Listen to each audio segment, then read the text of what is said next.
আমাদের আমলগুলোকে নষ্ট করে তিন জিনিসে। কয় জিনিসে নষ্ট করে?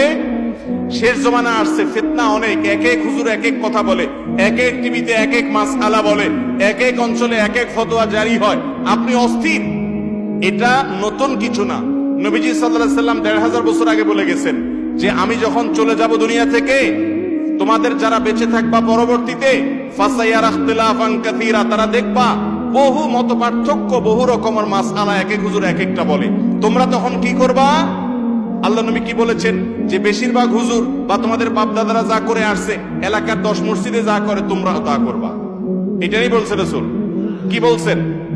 তিনি বলেছেন এইরকম পরিস্থিতি যখন দেখবা যে এক একজন এক একটা করে, তখন তোমরা জানার চেষ্টা করবা, খোঁজার চেষ্টা করবা, অনুসন্ধান চালাবা, বিবেককে খাটাবা যে আমাদের নবীজি সাল্লাল্লাহু আলাইহি সাল্লাম কি করেছেন। হাদিস খুলবা, কোরআন খুলবা এবং সেটাকে আঁকড়ে ধরবা।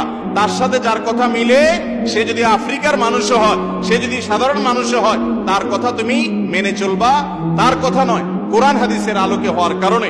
তাহলে তুমি নাজাত পাবে, হেদায়েত পাবে। অতএব আমরা সুন্নতে রাসূলের অনুকরণ করব তো ইনশাআল্লাহ। মন গড়া কথা বাদ দেব তো ইনশাআল্লাহ।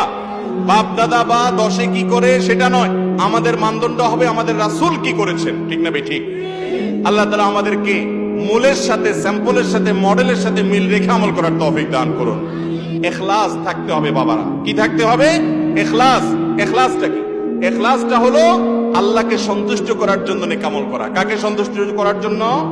আল্লাহকে সন্তুষ্ট করার জন্য। আপনি নামাজ পড়ছেন, কিন্তু আপনার ধান্দা হলো মালিক নামাজি তো হুজুর মানুষ, অতএব তার কারখানায় কাজ করলে, তার কোম্পানিতে কাজ করলে, নামাজটা পড়লে তার কাছে ভালো সাজা যাবে, প্রমোশন হবে, চাকরিটা স্ট্রং হবে। আর যদি এখানে নামাজ না পড়ি তাহলে তো আমার সাথে তার ভালো সম্পর্ক হবে না। এই জন্য মালিককে দেখানোর জন্য নামাজ পড়ছেন। এই নামাজের সওয়াব আল্লাহর কাছে পাওয়া যাবে? যাবে না। যেই কোনো ভালো কাজ করেন, নাম্বার 1 ঈমানটা ঠিক আছে কিনা, শিরিক থেকে নিজেকে পরিচ্ছন্ন রাখতে পেরেছেন কিনা, এটা 1 নম্বর শর্ত দেখবেন। নাম্বার 2 ওই আমলটা যে পদ্ধতিতে প্রক্রিয়াতে করছেন, এটা মুহাম্মদ সাল্লাল্লাহু আলাইহি সাল্লামের পদ্ধতি প্রক্রিয়া কিনা সেটা দেখবেন। নাম্বার 3 সে আমলটা কি আল্লাহকে খুশি করার জন্য, আল্লাহর কাছ থেকে বিনিময় পাওয়ার জন্য, নাকি দুনিয়ার ধান্দায়, এটা চিন্তা করবেন। যদি দুনিয়ার ধান্দা হয় তাহলে 3 নম্বর শর্ত ভঙ্গ, যার কারণে সে আমলের কোনো বিনিময় আল্লাহর কাছে পাওয়া যাবে। আমাদের দেশে অনেক মানুষ আছে হজ করে, ওমরা করে এত গল্প দেয়, এতবার বলে, মানুষের কাছে বলতে বলতে বলতে বলতে বাপখানা এমন যে উনি মানুষের কাছে গাল গল্প দেওয়ার জন্যই ওমরা বা হজে গেছে। আছে না নাই? ওমরা বা হজে যাওয়ার আগে দেখা যায় এলাকার মানুষকে দাওয়াত দিয়ে খাওয়ায়। এক সময় মানুষ পানির পথে হজে যেত, ওমরা যেত, যেতে মাসকে মাস লেগে যেত, আবার ফিরে আসবে কিনা জানতো না। তখন সবার কাছে মাপটাপ চেয়ে যাওয়ার ব্যাপার ছিল। এখন তো আল্লাহ তাআলা সহজ করে দিয়েছেন, 6 ঘন্টা 7 ঘন্টায় হজে চলে যাওয়া যায়। এখান থেকে ঢাকা যাওয়া যত কঠিন, হজে যাওয়া ঢাকা থেকে জেদ্দা যাওয়া তার চাইতে বহুগুণ সহজ। তো এখন আপনি গোটা এলাকার মানুষকে দাওয়াত দিয়ে খাওয়াইতেছেন, কি উদ্দেশ্য? যদি উদ্দেশ্য থাকে এটা যে সবাই জানলো আমি হাজী সাহেব হইতে যাইতেছি, আমি হবু হাজী, অতএব এই হবু হাজী এটা হওয়ার জন্য, এটা জানানোর জন্য সবাইকে ডাইকে খাওয়াইলাম, তো ও হবু হাজী সাহেব আপনার এই হজের চুল পরিমাণ কোন সওয়াব আল্লাহর কাছে পাবেন। কথা কি বুঝাতে পারছি?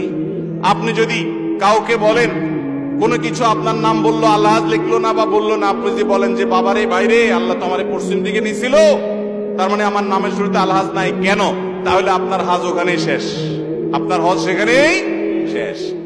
দান করার সময় ভেজালটা সবচেয়ে বেশি হয়। মসজিদে ফ্যান একটা দিচ্ছেন, নাম লিখে দিচ্ছেন সৌজন্যে অমুক, সৌজন্যে তোরাবালি, আছে না নাই?